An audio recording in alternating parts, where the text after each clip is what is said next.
Hello, I'm Monish Darda. I'm the CTO and co-founder of iCertis.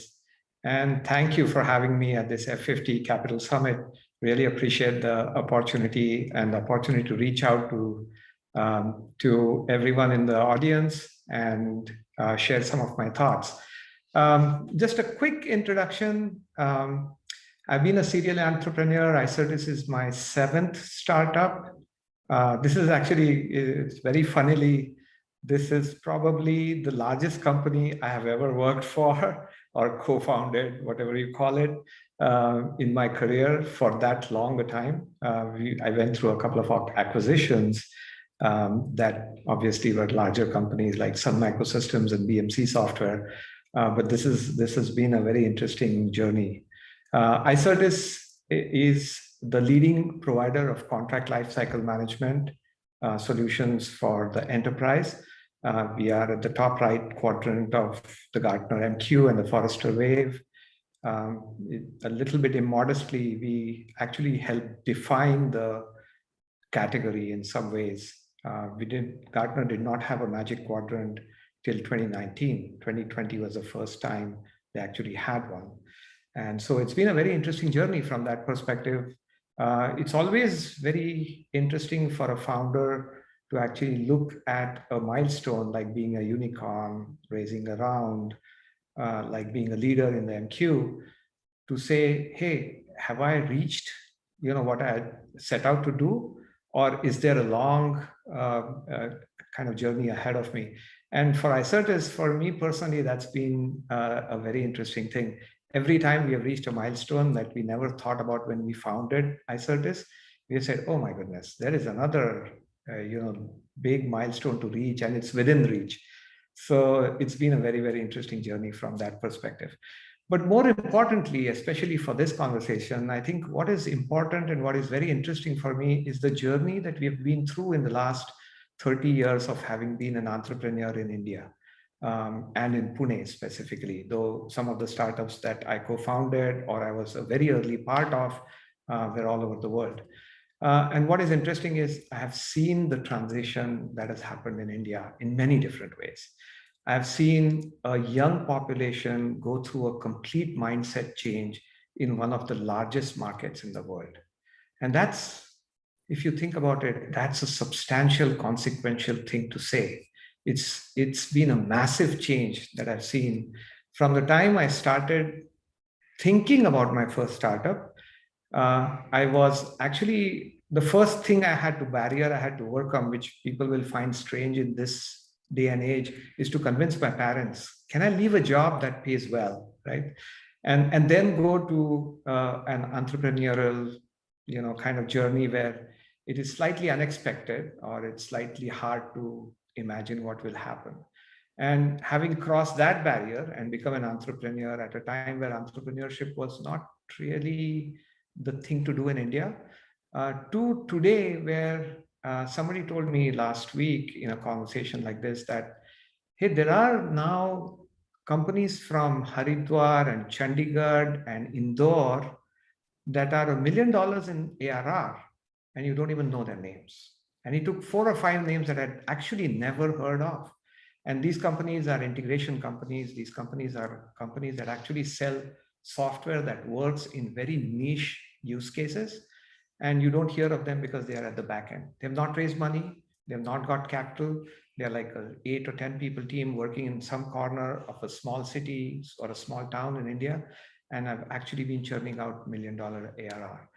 Very, very, rare resources, I must say, at this point, but very interesting because that is kind of the change that has been epitomized in terms of how India has become more entrepreneurial. The other data point, which has been very interesting for me, is essentially how we've actually thought about enterprise SaaS.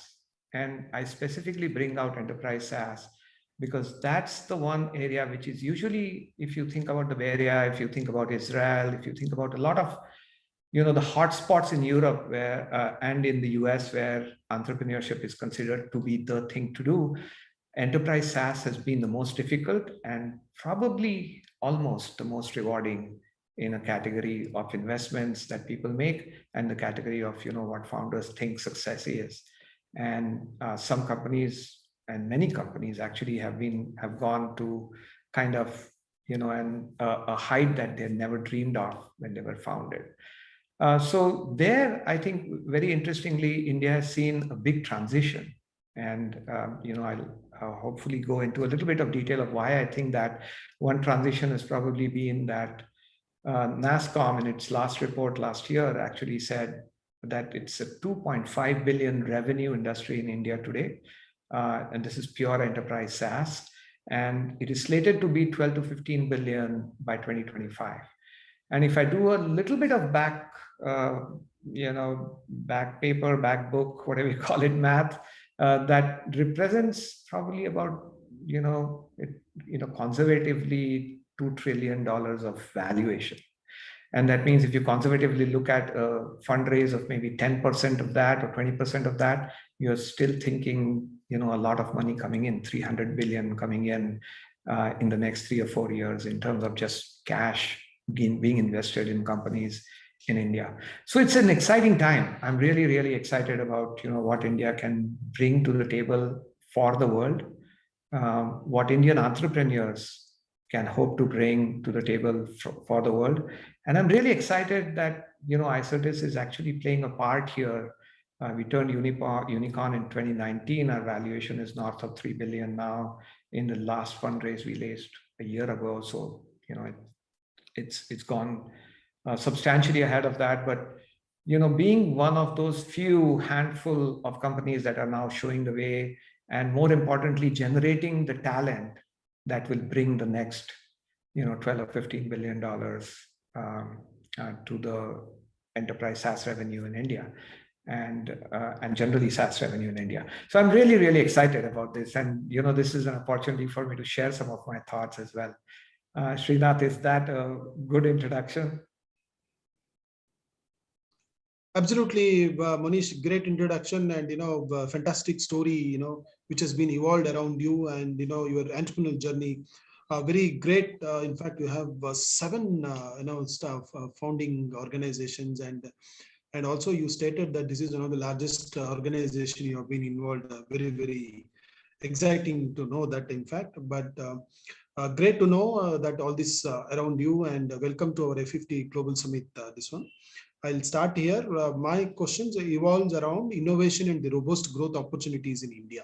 Since you have been very seasoned man actually around with the 7 founding organization and the large, and you've been in the investment and the market very well. So my first question is, how India as a land, there is a large opportunity, and what truly transformed this now, and where is it heading actually? Yeah, no, that's a great question. And, I'd love to look at the crystal ball a little bit.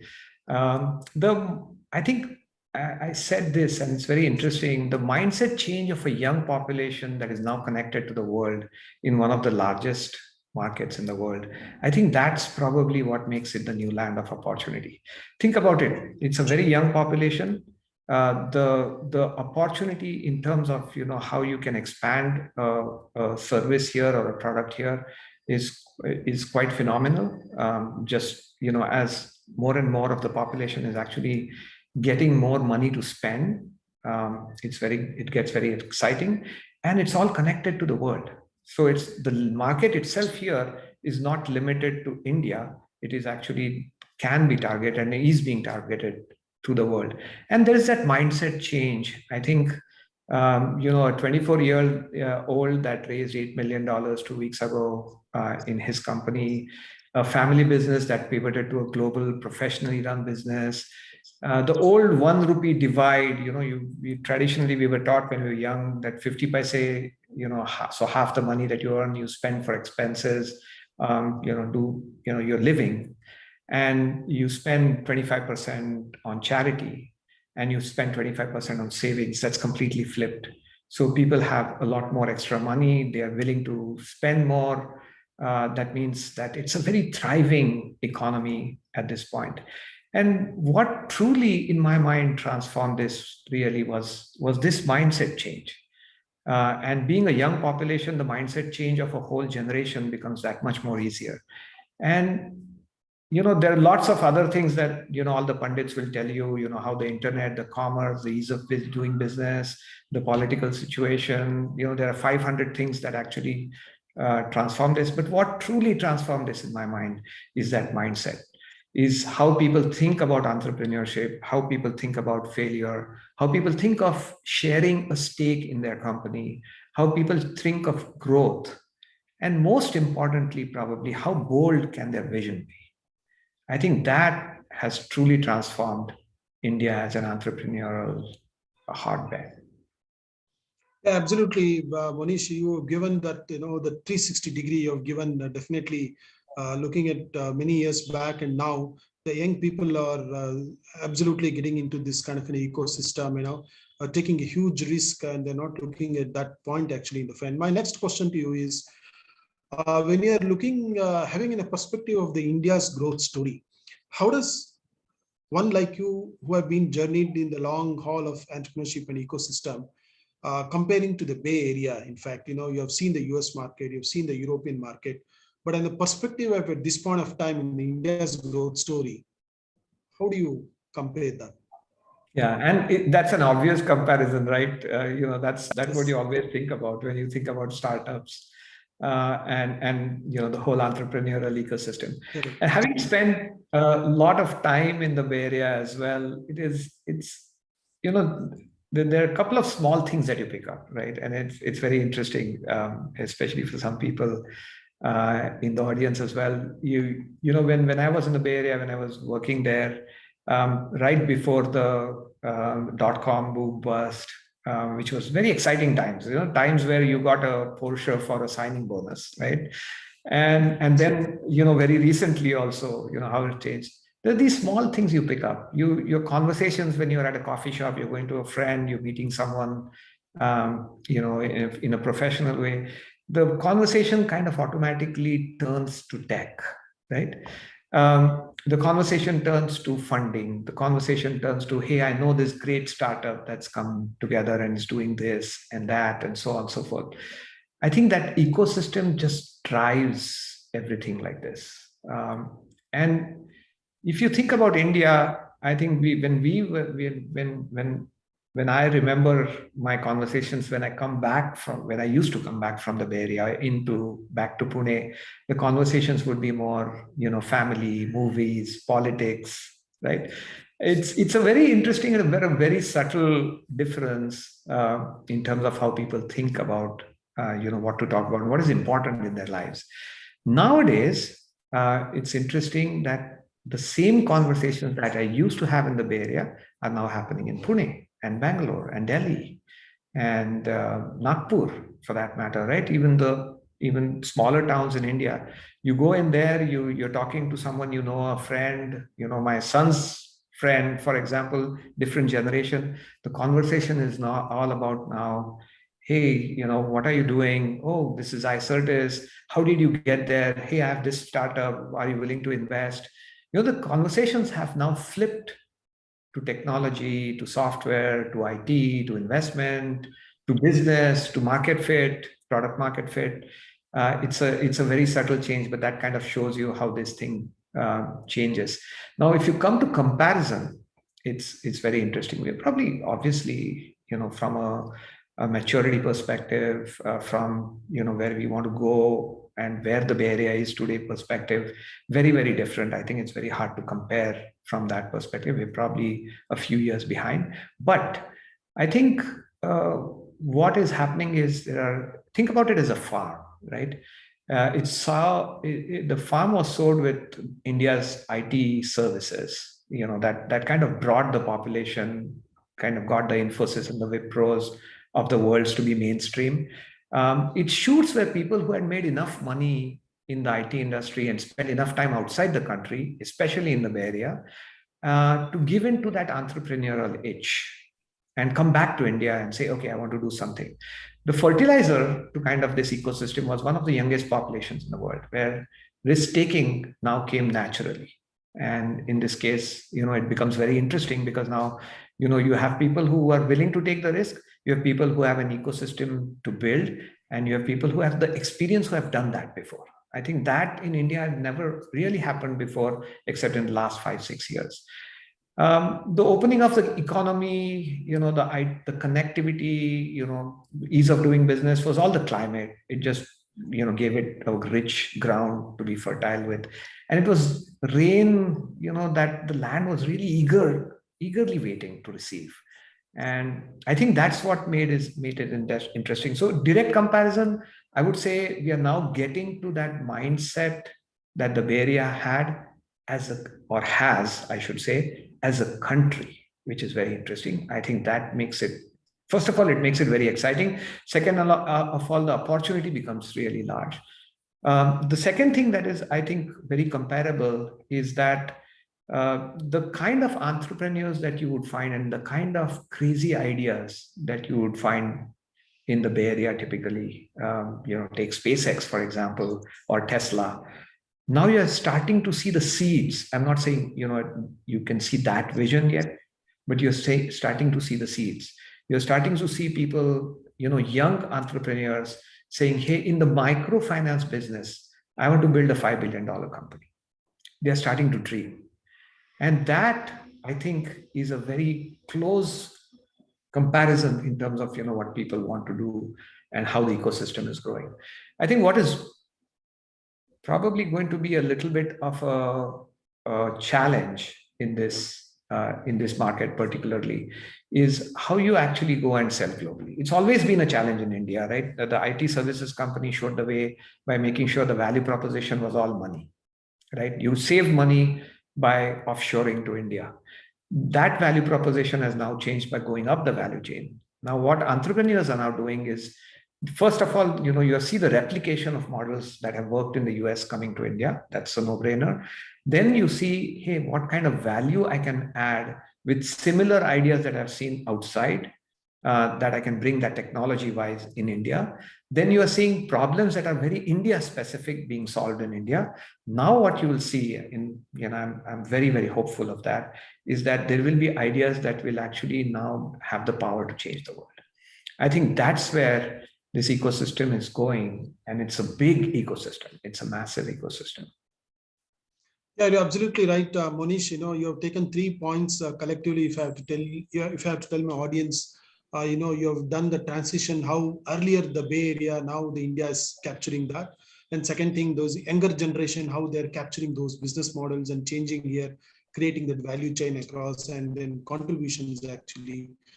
And the perspective is growing. Definitely, you've given a great perspective.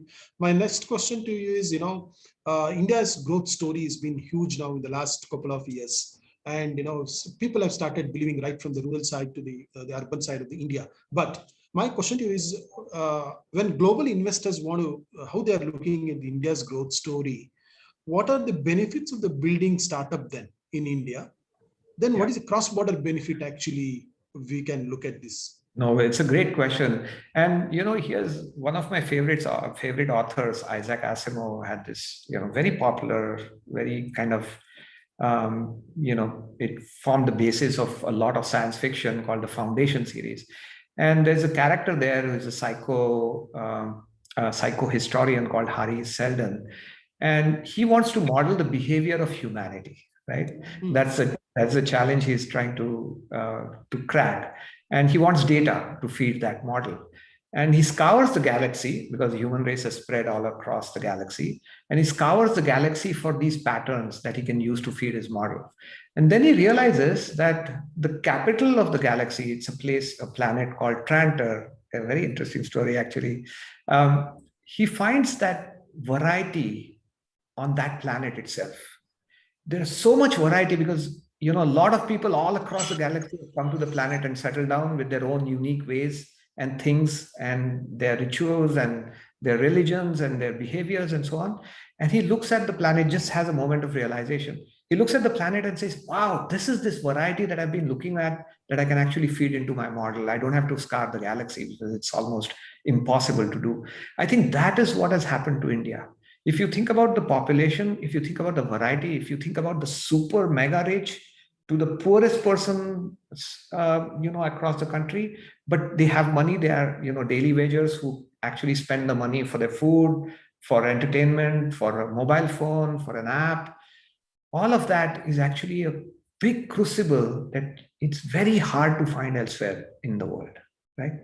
And it's a crucible that is actually now coming of age, so to speak, right? People have a little bit of money.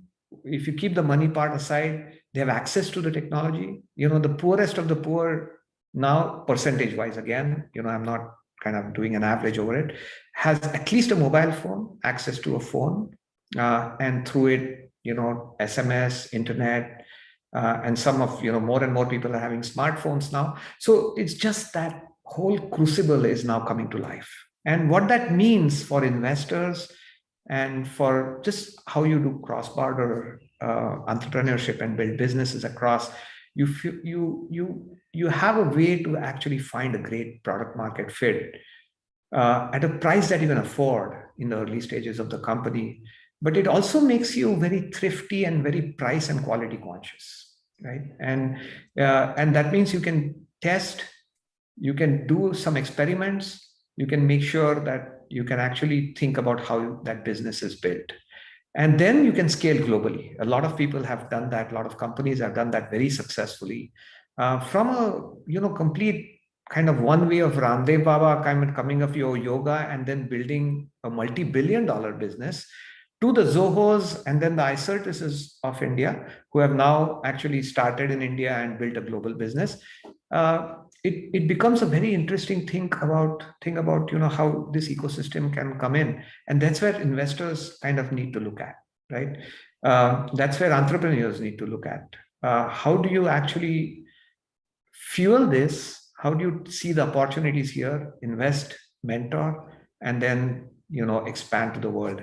I think that's what makes India a very interesting, not just an investment from an investment perspective, but from what the future will bring perspective. Yeah, absolutely, Manish, you are right. To take an example out of your from this answer, way long back when Reliance introduced that small phone at 500 rupees, the transition whole thing actually, as you said, the poorest of the poor, they took and they started SMS, the WhatsApp. As we have transitioned and we have grown also. Definitely that way, yes, there is a significant growth. So my next question, which is a very important, Monish, because of your expertise and experience. In India's growth story, at least in the last at least a decade, there is a large to mid-size organization, startups, and there is a huge contribution has started now. Now the question is, story is becoming a unicorn kind of thing from India. Now, the building that unicorns. Now everybody's dream or the goal is like, so what are the challenges and how it will benefit this whole ecosystem now? Yeah, I think it's the whole Bay Area ecosystem again. The Googles and the Facebook and Netflixes have spawned 100,000 startups, right? It's similarly in India. I think iCertis and take a few names: Rua, Zoho, Freshdesk. They're all doing that for India. People have gone through the journey of being a unicorn, building and managing a business at that scale. Solving these problems of selling, to other parts of the world globally. I think now you can actually find people because these, companies like ours have actually kind of seeded the ecosystem with these people. And that is actually very interesting. So if you think about our challenges initially were not India at all, because, one important thing was we built all of our platform in India, right? So all the engineering was in India. We tested our product and our platform in India. We got Microsoft as our first customer, so that was a global customer. But the next 4 or 5 large customers after that were all Indian, right? So we tested the platform, we tested the pricing, we tested, how it would work. Everything was done here in India, and how we scale, how we become enterprise ready, it was all done here. I think the challenges probably were to figure out how we worked for the markets that we aspired to, which was Europe and the US, for obvious reasons. Because at that time, at least, and now things have been rapidly changing in the last 4 or 5 years. Now India has become a big market for us as well. And not just India, but the whole of Asia has become a very, very important market for us. I think that was a major challenge 10 years ago in terms of how you get to that, consolidate, and then sell across the board. I think the second one was kind of finding the people, right? That was really hard. Finding the right people who have had the experience in India, kind of, and not having to set up expensive, probably not very agile and not very scalable units outside of India. That was one of the big challenges, kind of finding that talent who had the experience, because we didn't have unicorns at that time. I think we were the first 3 unicorns that came out of India in recent times, especially on the enterprise SaaS side, right? And then I think if you think about how it benefits the Indian ecosystem, I think that's for us. If I remember my entrepreneurship and motivation, right? And stories like iCertis generate that motivation, that capability in the ecosystem. I'm very proud of that. I think this is how not just industries but entire countries are built, right? So the Tatas and the Birlas did their jobs, early on in our history. But it's up to the global entrepreneurs from India to make it a vibrant, better country to live in. Just get the values and the credibility and the quality of life in the whole ecosystem. I think it's a transformational thing. It's also a very interesting way of thinking about, how the entire ecosystem, not just the business or the software ecosystem, but the entire ecosystem and our social fabric actually undergoes that change and reaps the benefits of that change. Yeah, Monish, you are right. A couple of points, definitely, it's a right answer you have given on the challenges. But of course, we have seen in the last 16 months, India has overcome the challenge of this pandemic. In fact, with respect to either handling the healthcare system or developing the technology or whatever it is. But however, we are evolving probably in the challenge and this situation. So my next question, Monish, this is on looking at the next 3-5 years in the India's growth story, especially in the VC funding and innovations and building an ecosystem around that. So question is, what areas are Indian founders especially strong and can become world beaters? Rather, you call them as a leaders actually. Can you beat now so you become a leader in the next step? No, absolutely. I think it's not about Indian founders. It's about what makes founders in a particular geography world beaters or world leaders, right? I think the ecosystem is behind us now, right? As a people, we've always been known worldwide as very hardworking, very resilient, right? And that's the word that comes to mind usually. You try to do well, and you're open to hard work, right? But I think what is now interesting is that Indian founders now have the ability and the tools to actually do that, right? So I think if you're an entrepreneur anywhere in the world, I think you have to be a special person in some ways, right? At least if not special, that kind of sounds elitist. You have to be a different person for sure, right? Your risk-taking capability, what you do, etc., etc. I think what Indian founders now have is access to capital, access to mentoring, access to a market that they can actually really leverage, right? And now stories are coming out in terms of how it can be leveraged. So once that entrepreneurial train starts, once this ecosystem gets built, it very quickly gains speed. And that is what is happening. If you look at the last 2-3 years, once that gains speed, it's almost unstoppable, despite politics, economics, the pandemic, and everything else. Even in the pandemic, you would have noticed that there are lots of companies that have come up, lots of different models that have come up that wouldn't have come in India. As Satya Nadella said, 3 years of digital transformation was crammed in 3 months when the first wave hit.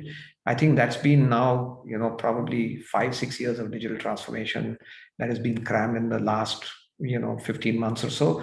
And Indian founders are not behind; they're at the lead in terms of making sure that they can ride this wave and they can take this digital transformation to global markets. And that actually becomes very interesting. The other part, the one last thing I would say here is that because we are a younger population and you see younger entrepreneurs, it reminds me of what happened in the Bay Area 30 years ago or 25 years ago. I think that age factor, as I can definitely confidently say from experience, allows you to think very radically and very laterally. And I think that's the seed where the real big dreams are born. And that's where investors really look for. Oh, great answers, Monish. All this while you've been giving real insights. My last question to you, which is very important question to know to our audience also.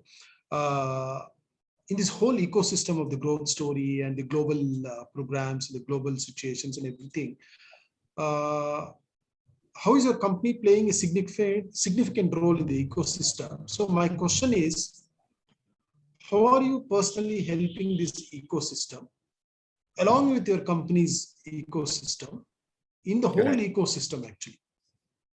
Right.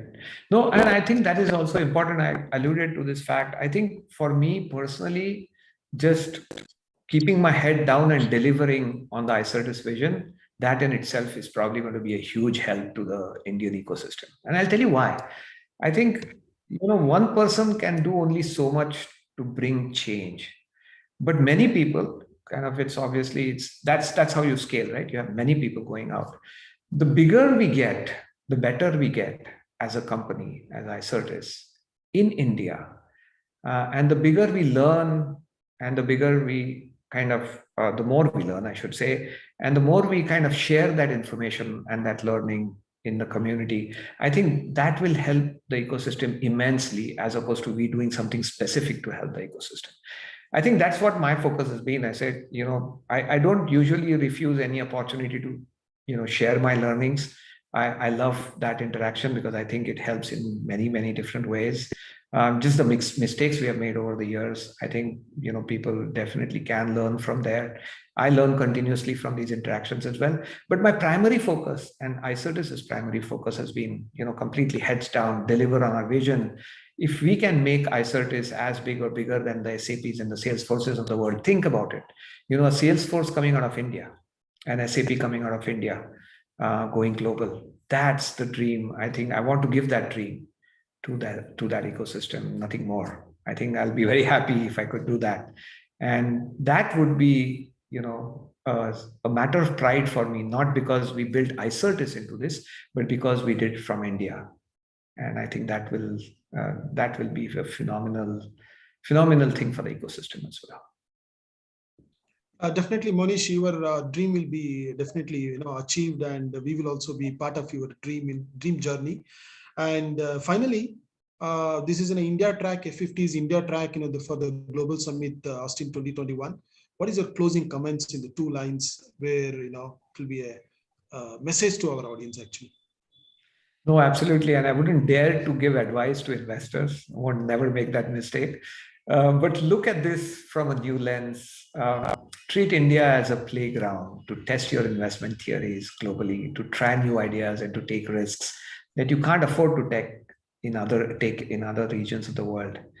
I think, there's this, the Hari Seldon story that I started with, the capital of the galaxy, the planet Trantor. Make India your Trantor. Thank you. Thanks, Monish. It was a nice interacting with you. And thank you so much, be part of our F50 Global Summit, and have a wonderful journey, and all the best to you. And thank you so much. Thank you so much. Thank you for having me, and all the best with the event. Thank you.